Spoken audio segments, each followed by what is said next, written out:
Hey guys, in this video, I will show you how to unhide chats in Character AI.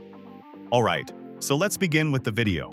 First, open up Character AI app on your mobile device and make sure it is updated to latest version available. After that, sign into your account and you will be redirected to this page. Now, for example, I'll chat with Makima right here. So I'll just say, "Hi, how are you?" Click on Send. Let's just wait for the response. And then after that, I'll just go back. And then when I long click on this character right here, I'll be able to hide the character. And then there you go. My character is now hidden. So to unhide that character, basically what you have to do is just go to Explore. And then again, just search for Makima, open up the chat.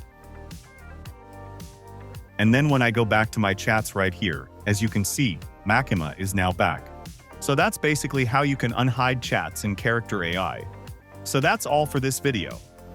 Consider subscribing if you find it helpful. And I'll catch you in the next one. Thanks.